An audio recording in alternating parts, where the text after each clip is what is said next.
Hey, audience. We're glad to have you here today. Today is a guest episode, which, like we've said before, we just really enjoy. We enjoy connecting with people, and we have a really fun guest to introduce you to today. Her name is Hannah Brents, and she's a therapist with a private practice in Massachusetts, United States, for those of you listening outside of the country, and specializes in trauma and adverse religious experiences. She has a background in religious studies, yoga, and meditation, and she's here to talk with us today about grieving a past that you didn't choose. And I imagine that title resonates with a lot of you. That might be why you clicked on it to listen to, because you relate. So welcome, Hannah. We're so thankful that you're here with us. Thanks, y'all. It's great to be here. I'm excited for this topic because, like you said, Lauren, so much to relate to there. No matter what your experience, background, like things that we didn't choose happen, and we don't always know what to do with that. I think that's kind of like the nature of childhood. I know that we're not just discussing that, but by nature, you are limited significantly in your power as a child.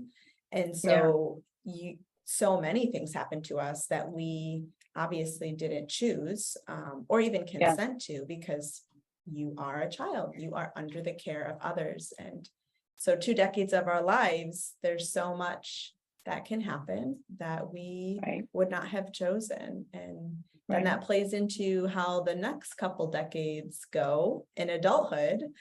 Because that overflow where we are starting to choose, but there's so much conditioning and trauma and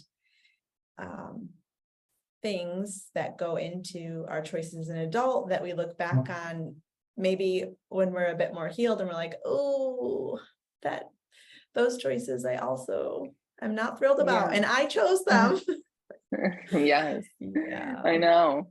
I know there's so much, I think, in those years between birth and early adulthood that is a mix of like, oh my gosh, I chose this, or like somebody chose this for me.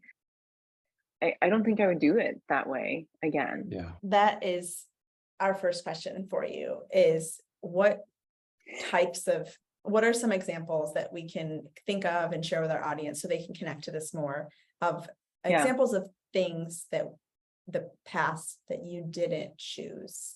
What could that look like? So there are a million examples, but a couple that come to my mind, or that are often some of the ones that I think maybe come up most in my practice, are, for example, purity culture, or things that the way that dating and relationships are taught. If someone identifies as queer, LGBTQ, and in these communities, and these communities are most often not open and affirming, and so that is really, like, can be really impactful in the way having that past is really sort of adverse, or like going against you. Even something like the suffering, like evangelism, and actual, I know so many folks who went on mission trips, so many folks who, even just like in their own cities, right, that you do like a vacation Bible school, like that's often very young, and it's really normalized, like going up to somebody at the park if you're at vacation Bible school, and inviting them to like come over to this thing. So it's like really normalizing that evangelism. And for somebody who has social anxiety or feels like that really isn't in their natural skill set, like that can be really like extremely distressing. So I don't know if some of these are kind of resonating or ringing a bell, but they're like, these are just even 3 examples of how these types of communities can embody something that is really has a really profound impact later on. Yeah. Mm. That idea of like personality and personality traits not fitting into the religious norms. I think I've shared this on this podcast before, but just absolutely, like I thought I had to be a pastor and preach, and I didn't want to preach. It wasn't, Yeah. it wasn't my passion. That's not what I like to do. It was like, Yeah. I was told that's what you're supposed to. And implicitly, it was kind of like, that's just what you do. If you want to be in ministry, that's what you do. Or even if And you just want to help people, like Yeah. if you want to help that's people, that's the best way to do it. yeah. Right. And the fact that I was sick and nauseous before every time I did public speaking, that was just part of the suffering, and you'll get used to it. Exactly. And thankfully, I went through a journey, and I am not doing that. Yeah. But I hear that a lot too, in my experience of people just not fitting that mold of like, there's some people that are very extroverted, and then there are people that are introverted, like, well, I can't, I'm not making any much connections, or I'm not, because a lot of times it's all about numbers and performance. And when we think about this in terms of gender as well, and how people express that differently, even just as someone who identifies as cisgender, a woman, cisgendered female, they like, if I'm a woman who is loud and abrasive and or even just opinionated or etc., like that, y'all are smiling probably because everybody knows that you get met with a lot of pushback. And like when you're talking about feeling called to be in ministry, and then but like thinking, oh, this doesn't match my natural skill set. It's so funny thinking, like I had a similar but kind of opposite experience where I was that personality that wasn't matching, or the sort of being a woman and being very like kind of at home in some respects, in some of those roles, and the community saying like, no, you can't be in those roles. And and so I think that there are so many ways in which like the communities that we're a part of, that they can like they can foster these things that are really impactful for not only our identity, but even like, yes, our identity, and also just how we experience the world and relationships going forward. Absolutely. And it wasn't, and like I like what you just said, because it wasn't just I didn't fit, but then it affected how I saw myself, because then I was like, I was lacking something, I was deficient. And I appreciate you bringing up the gender aspect, because there's a lot of women I work with in maybe a religious community that are more vocal, opinionated, and it's just like they've been pushed down, and then eventually it's like, I feel like I'm dead inside. And as we explore that, it's like, because you're not allowed to be who you are. Lauren, we've talked about this on the podcast before too. Like, Lauren is one of those women. So we were laughing. And we've had pushback as a couple. I'm not boisterous enough as a man. Lauren is too boisterous as a woman. So I don't I don't have the power, or I'm not controlling my wife enough, or like whatever. It's been said in many different ways, but basically I'm deficient because I don't fit that stereotype, and she's deficient because she doesn't fit the stereotype. Exactly. And it affects our inner world.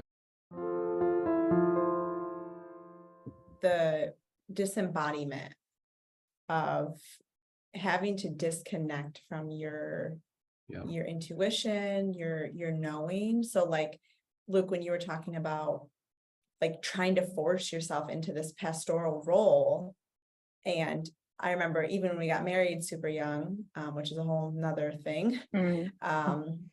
I remember like you being so sick before you had to go up and give a message, and I'm like rubbing your back, and I'm not even questioning the system, right? Because you don't question it. You just, I'm thinking, oh, this is like you said, just suffering that is necessary.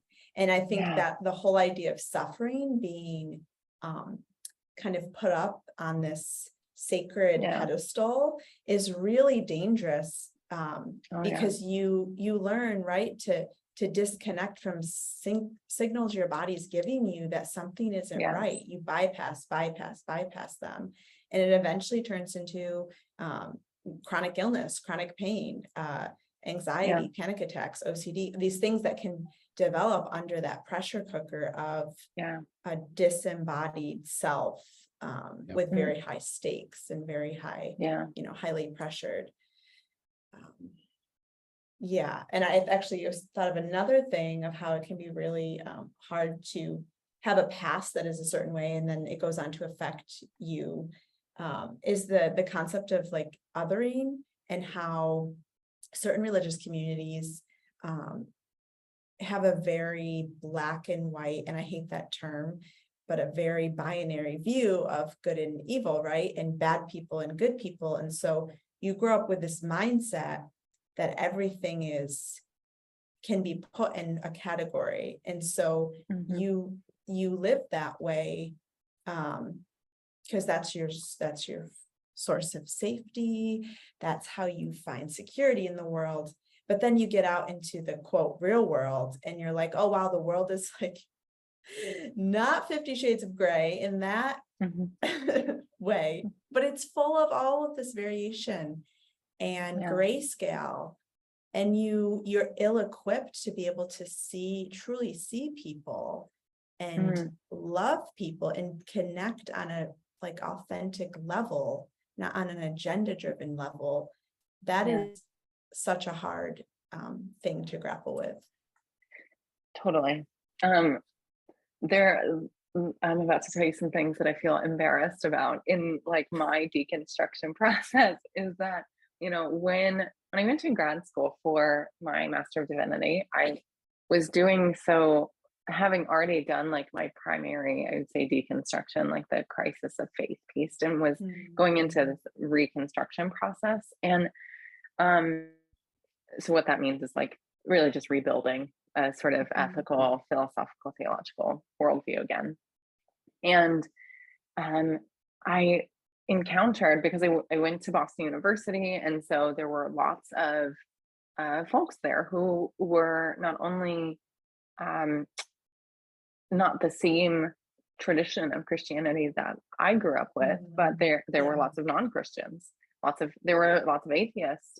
There were lots of people who are agnostic or Jewish, Muslim. Like there were a lot of other representative faiths there.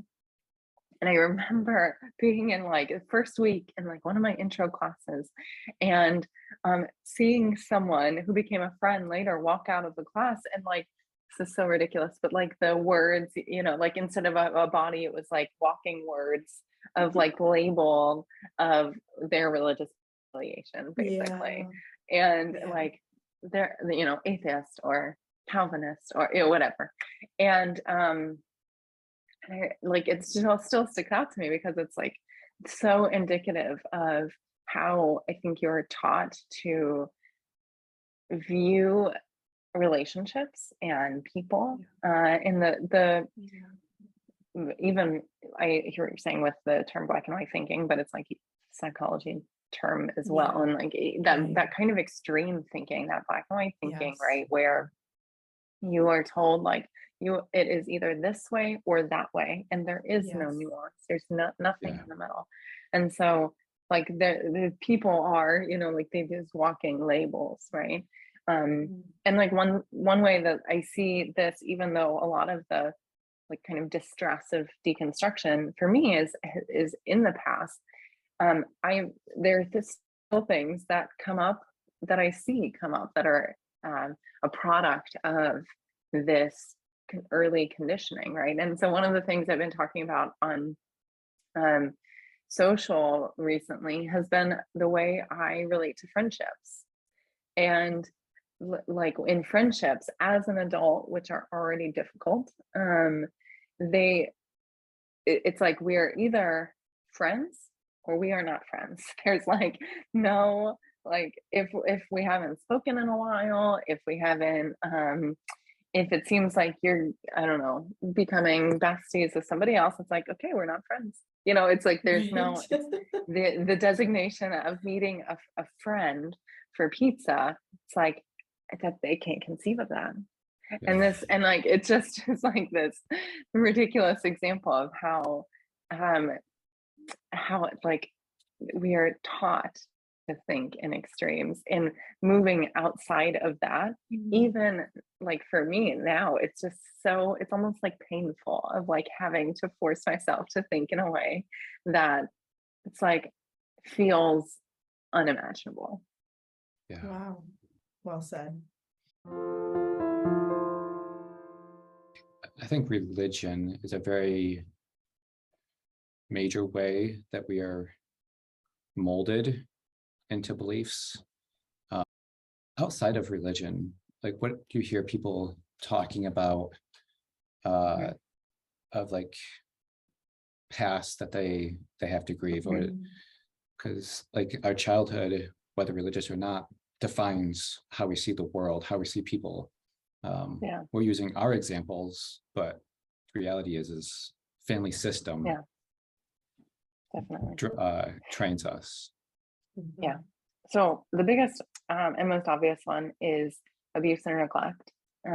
Those are just like sort of by and large. Right. I would say also like poor attachment with caregivers, or inappropriate attachment with caregivers. Sure. Like I think that comes up, and it even is just like, that's a really technical way to say something like, you know, when you were a kid, and like as a kid, you need that sort of touch and love and affection, and your parents worked a lot, and they weren't available. I don't, sort of something like that. So those are, I would say, like kind of those are by and large across the board. Other examples that I've seen have been like unemployment tends to be a big one. Or a not chosen unemployment, a forced unemployment. And this is always the case with things like not necessarily divorce in and of itself, but like someone's part in a relationship, maybe like that an aspect of a relationship that they, knowing what they know now, they wish they could have done differently. And as you were talking, kind of summarizing it as like an insecure attachment. Like if you have an insecure attachment, there's going to be a past that needs to be grieved. You didn't choose it. Like you said, like maybe a parent was working too much. That doesn't mean the parent was bad. That just means that your needs were not able to get met the way they needed to be.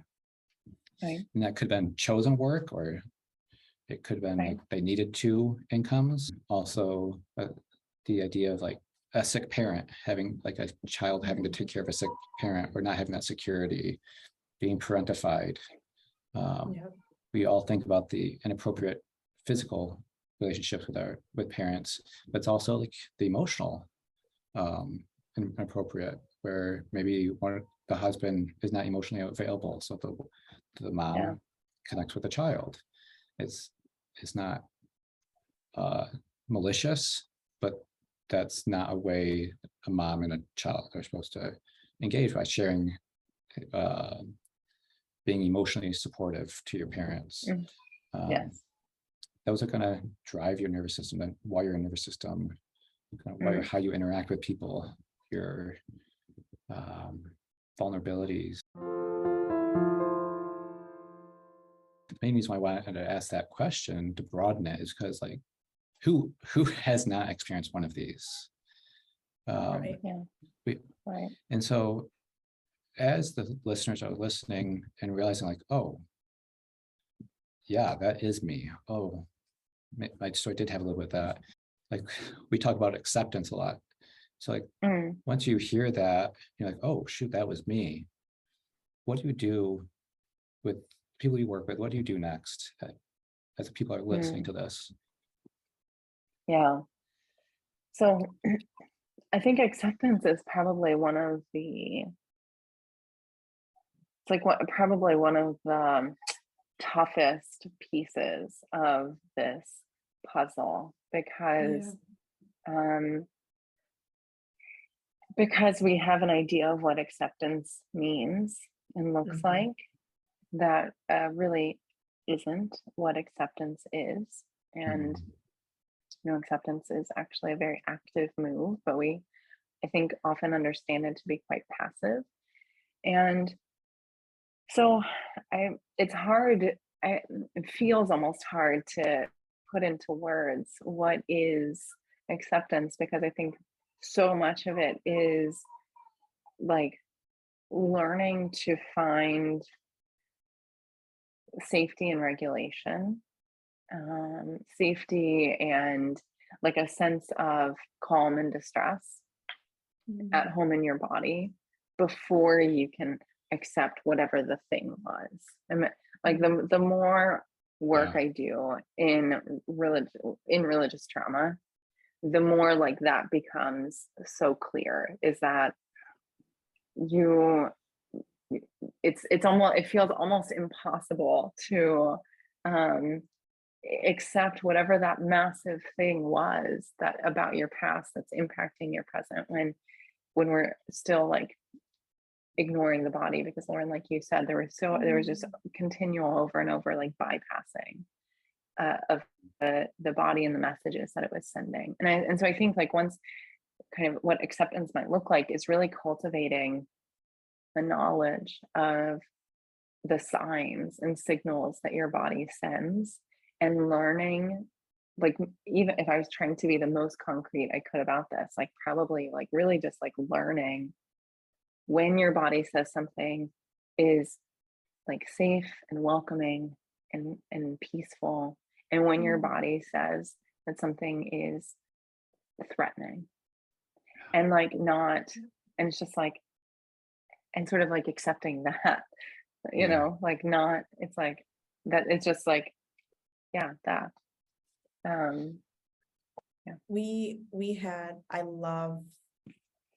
I just love the way different people describe similar concepts. It like makes the prism of the rainbow, the full effect. It's incredible.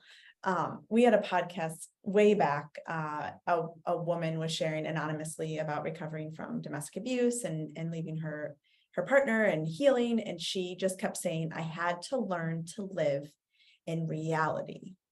And that was so impactful for us, because it was like, she couldn't do what she needed to do for herself, her future, her children, her restoration. She couldn't do any of it without grappling with reality.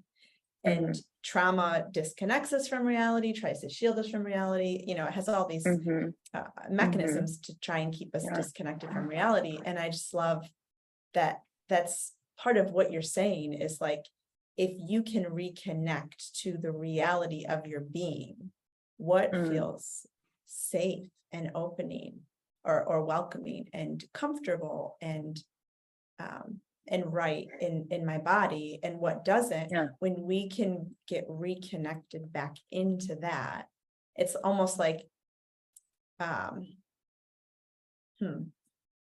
it's almost maybe like a vehicle to being able to see reality and accept the externals as well. But if you can't do that internally first, I think it's pretty hard to live in the reality of the truth outside of your experience too. And I think there's an invitation there reality is hard. And so if you haven't, because trauma disembodies us, just an invitation for compassion as you're learning what your body's telling you. We always tell people Right. compassionate curiosity. Like, I'm feeling something. I may not know what it means. I may not know what it's trying to tell me.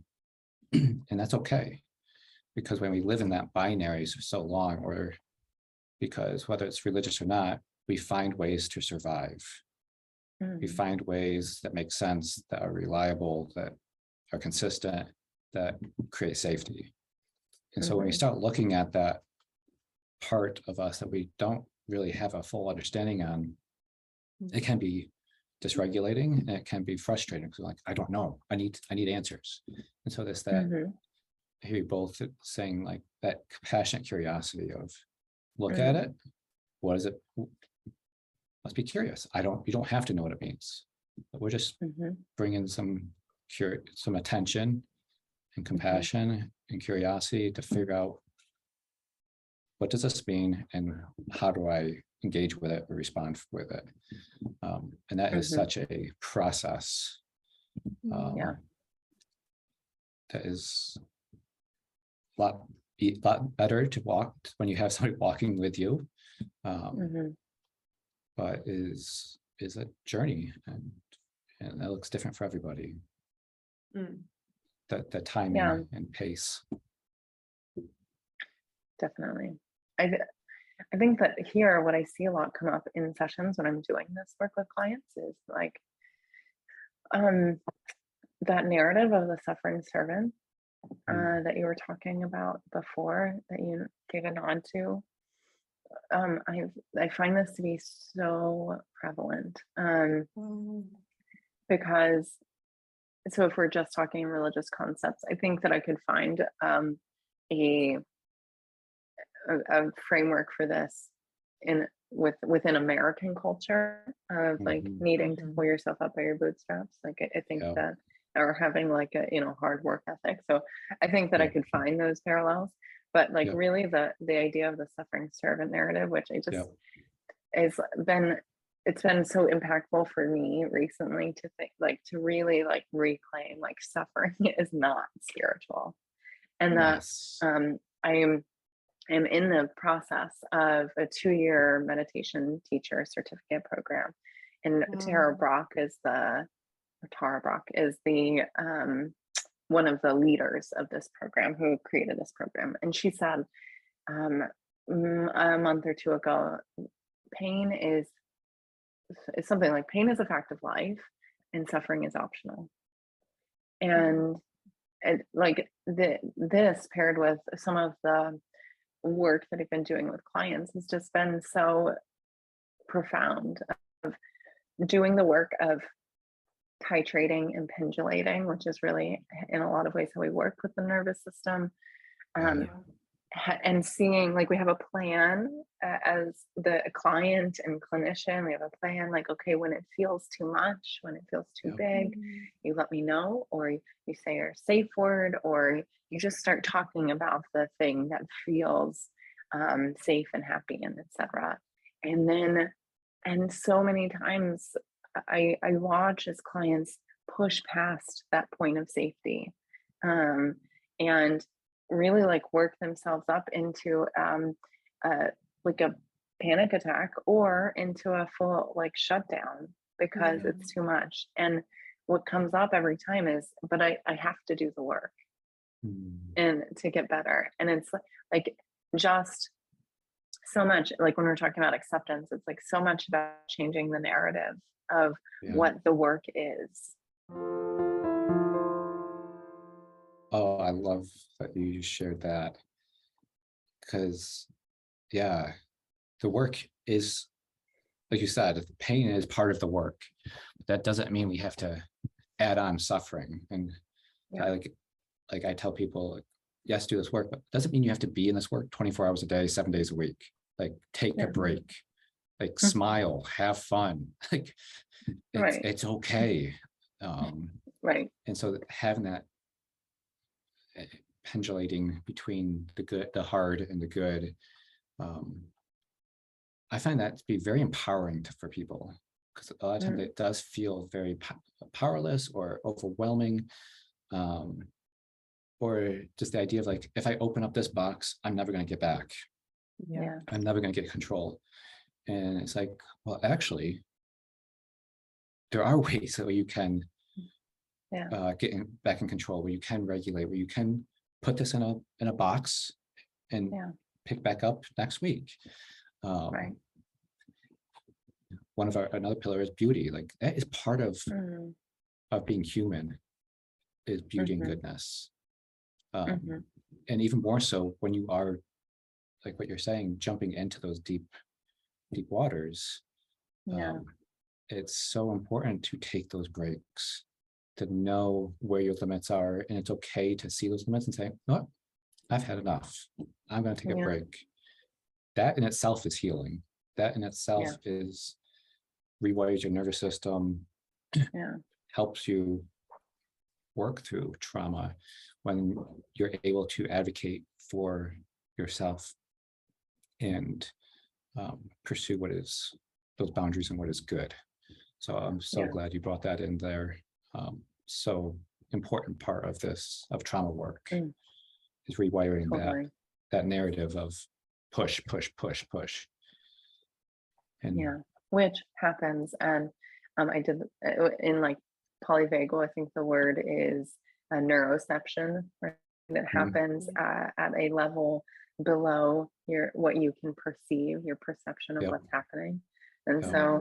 so, someone asked me yesterday, like, oh my gosh, they were like, I said, okay, are you open to, doing this sort of body work, this kind of treatment? Are you open to it? And they were like, if you're asking me, no. But if you're asking anybody else in the world, then the answer is yes. Like, okay, so Hmm. can you rephrase, like, what yeah, do you, can you rephrase this for me? What are you trying to tell me? yeah, And because it sounds like you're trying to tell me yes, you want to do it, but no. And I said, what are you trying to say? And they said, I'm trying to say I'm scared.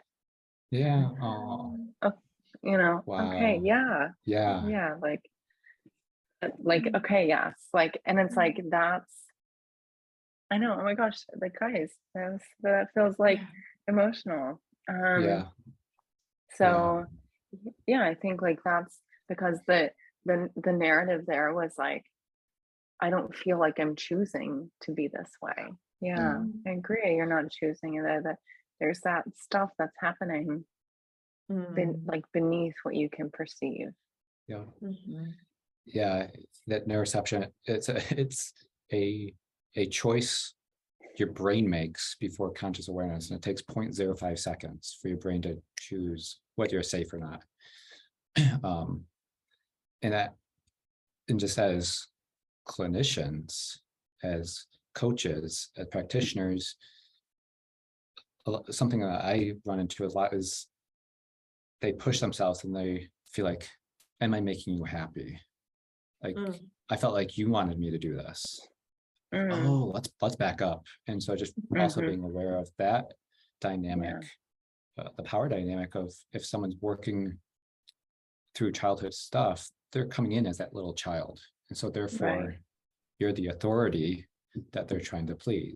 So, Hannah, when we grow up having these pasts that we didn't choose, and we're trying to move into more ownership and control and empowerment of our own lives from that place of helplessness that really is very natural to happen when you have a past, when you have things happen to you that you aren't choosing.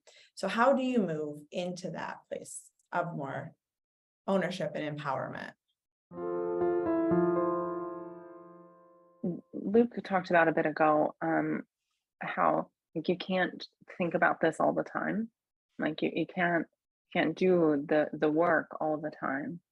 And so part of some of the things that I work with around with clients who are having some of that helplessness show up is, doing practicing kind of putting whatever that big thing is in a container, and we excuse me, and we do this kind of container exercise, which y'all may know about, but and how we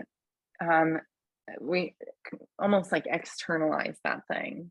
We get that thing in some other place so where they're less identified with that, so that going about their day, like you were saying about this woman, is like going about their day is a bit more doable without the overlay of the story about helplessness because things aren't going the way you thought or the way you need or want or etc. And so I think the more that we can start to separate, the more distance that we can get from that, I think that that really supports the move away from helplessness and into empowerment.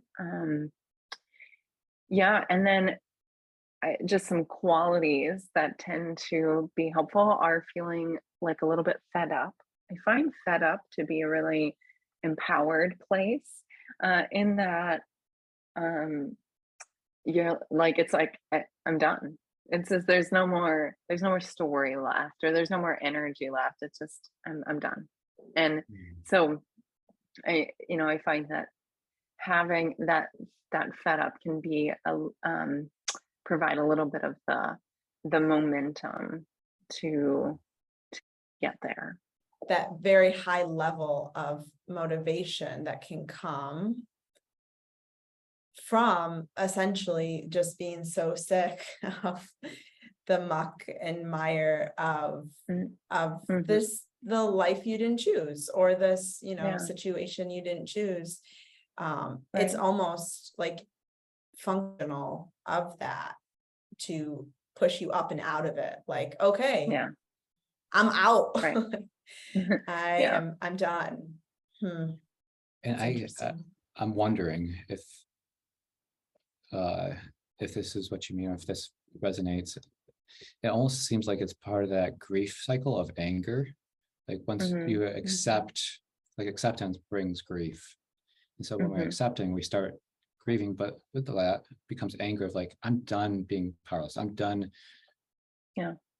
doing these things, or feeling powerless. And that can be a very powerful motivation. Like anger is not always bad.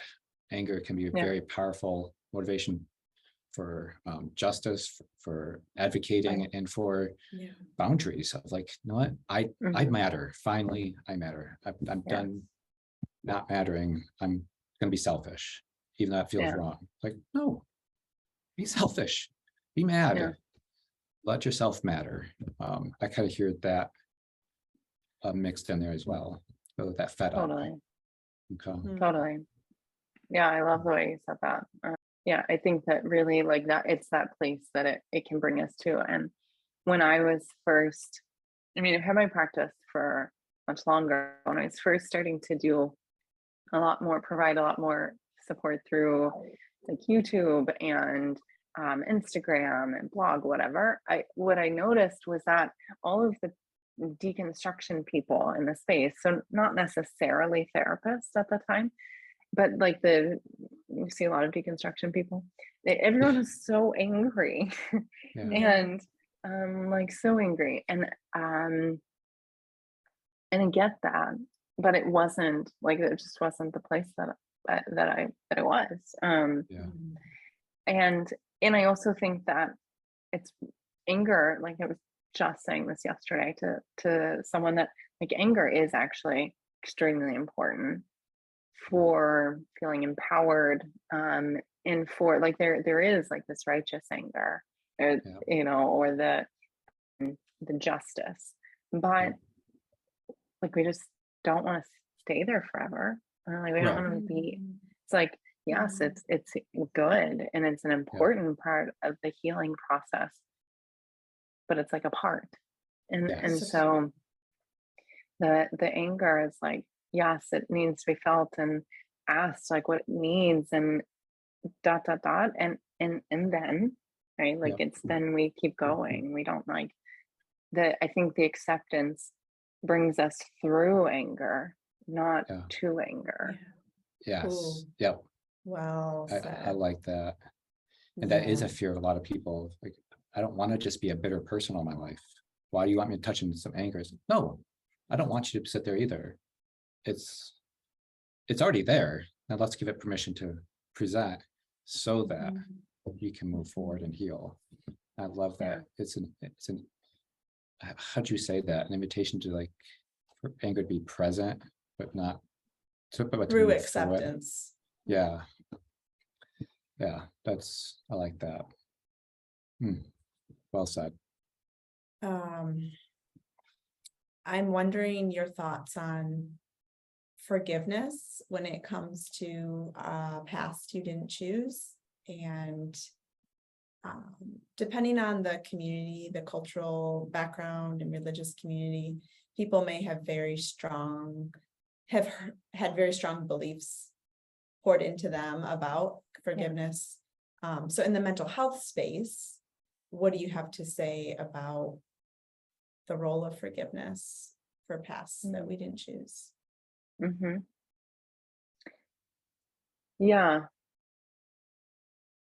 I just got a lot of heat online for something that we posted about forgiveness, because people do feel really strongly about it. And I think that, like, there's no should, really, is the place to start. Like, you shouldn't, it's not like you should forgive or you should not forgive. That it's really individual. Like, each person, just like each person has to decide what their relationship is going to be with, I don't know, the people afterwards, or like the community, or whether that's a religious community or an old toxic work environment, or a toxic, yoga or exercise community. Like, there are lots of those. And so, like, each person has to determine what their tie is going to be, their relationship is going to be to those, and just sort of in the same way, each person has to determine, like, if forgiveness, sort of in the way that looks for them, because it's also like, forgiveness isn't unilateral or the same across the board. They have to decide what role it plays for them, and if it's part of their healing to or not to. I think this kind of, just like the work, we have to redefine what is the work. And like forgiveness, I think, is another thing that is in the process of being redefined. Of forgiveness, there isn't a unilateral definition of forgiveness, whereas forgiveness means you're no longer angry, you're in relationship with a person again, and everybody's happy. Like, no, that doesn't look like, that's not forgiveness for everybody in every situation, nor should it be. You should, but like, just but like just that openness, that, like you said, forgiveness is an individual's choice applied to each individual situation. Would you agree with that? Yeah, like, I would say that I've worked with a number of people who've experienced, I don't know, childhood trauma and or neglect, and they came away after having done a lot of the work and processing, saying, like, no, like, it's important for me to not offer that. And there have been other people who, in the healing and processing journey, they come away saying, like, it comes away as even like just a part of the process, like a sort of letting go of, like, not a holding on to anymore. So I think that sometimes it's a thing that someone needs to kind of grapple with, but a lot of other times it's a thing that you just sort of intuitively know. Sure. Yep.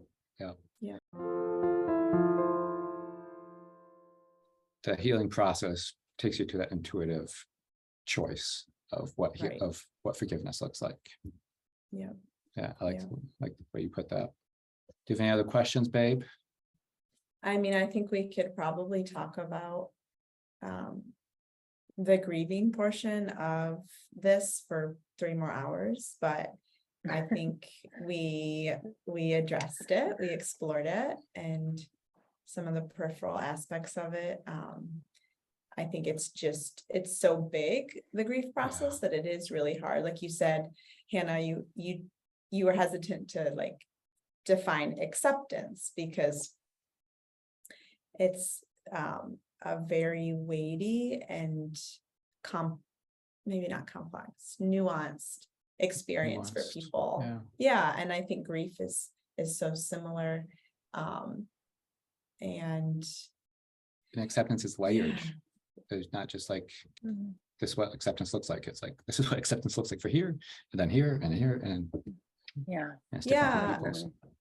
And maybe, I mean, we didn't mention this at that point, maybe just to throw in, we use acceptance. It's one of our pillars of healing for our practice. And we use acceptance in a different way than, like you said, Hannah, people have that perception. And we do have to explain it initially, because we aren't encouraging, inviting folks to accept something as in deem it okay or deem it Yeah. acceptable. Yeah. That is Mhm. not actually, it's almost the opposite. When you get to Yeah. a point of acceptance in your journey about something, it's because you see it for what it is. You Yeah. see it for the harm it's caused. And it's again that choosing to live in reality with whatever it is that you're accepting. And Mhm. yeah, that's been really tricky for people. So hopefully that helps.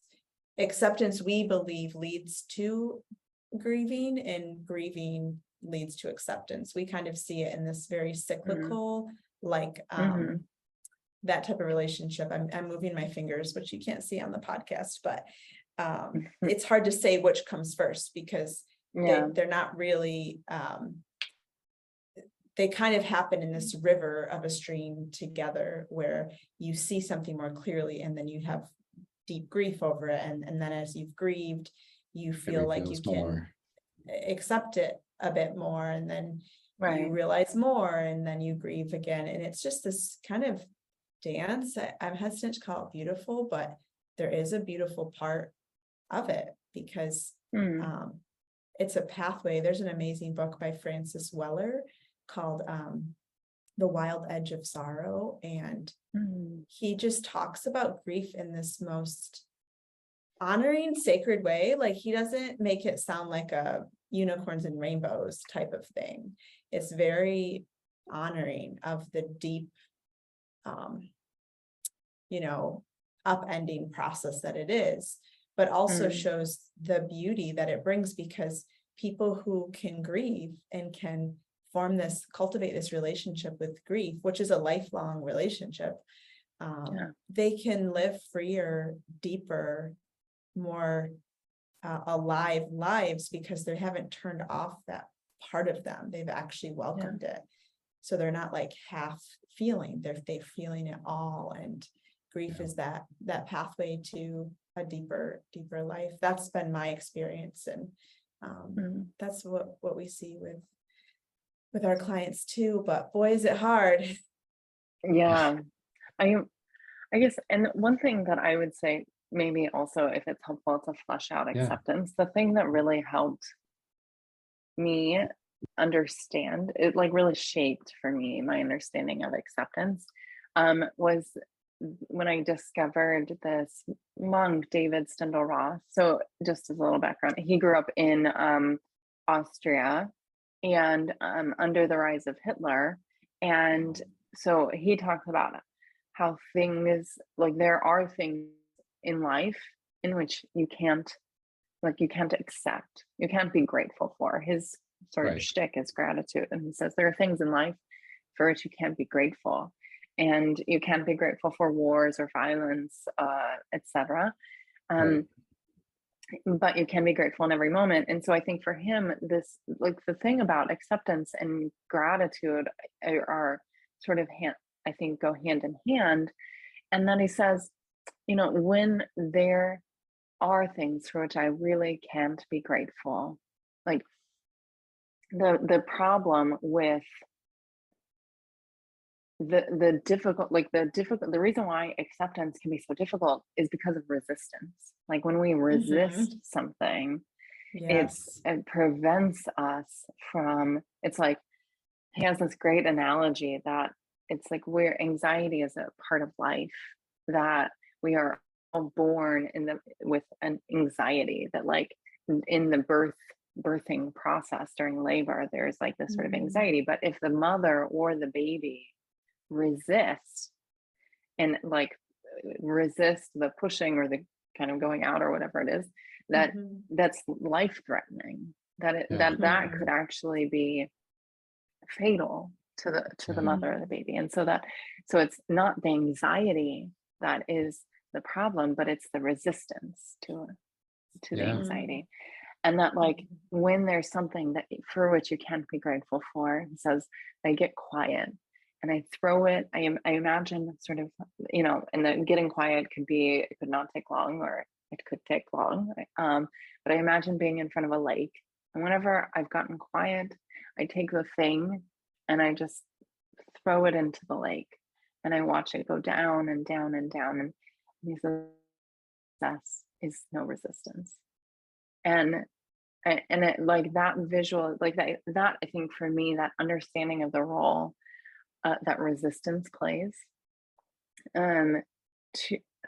to like, it's like as the key to acceptance, has really helped shape how I think I approach acceptance in my own life and with my own clients. So that reminds me of that quote, I think it's Young, of what we resist persists. And we actually put that into our acceptance module, because it's so simple. And yet if you can look at so many aspects of our lives, the things that are most resisted tend to overpower and just consume every part of goodness that was there. It just swallows it all alive. And I love that imagery of sinking into the lake and just letting the ripples just fade away. And there may be some, that imagery, I was thinking of a few things that imagery wouldn't work for me specifically. So maybe the audience is thinking, that imagery isn't right, which is the beauty of symbolism and imagery, is you get to pick your own. Like there could be, I saw this graphic once of an artist on social who shared this little cloud, this little dark cloud. It was grief. And it showed her doing dishes, and the little cloud was with her, just like right next to her. It was like a little character. And then like folding the clothes and writing, and it was there with her. And then she would go and sit with it, and she would hold it, and she would be with it, and then she'd go back and do the next thing, and the little cloud would come with her. And that was, that's a different imagery of like your grief, allowing it to take up as much space as you need, so that you can offer yourself those parts of you that are holding that grief to feel seen, and that this did matter, and it can matter for as long as it needs to matter. And you get to say when that little grief part gets to, move on, or just take a different space, take a different place in your story. So it's all welcomed. Where can people find you, Hannah? So I'm on YouTube and Instagram as Theology Therapist, and I am launching a course at the end of the summer called Making Peace with Your Religious Past.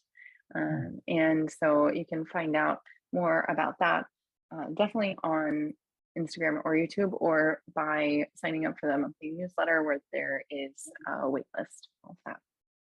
Wonderful. Oh, wow. That's going to be Awesome. amazing. So very needed. Yes, absolutely. Thank you so much, Hannah, for coming on here and just sharing your experience, your insights. It's just been a great time talking with you and conversing. Yeah, thanks. It has, and it's felt really, and yeah, it's felt really great and natural and able to just comfortable kind of sharing the depth and the depth of the work and even Yeah. just this experience that happened. Yeah. Yeah. Awesome. Mm. Just glad to hear it. Well, thank you for all of you listeners for joining us for another episode. We value you so much, and we hope this content is valuable and meaningful for your life. And we'll see you next time.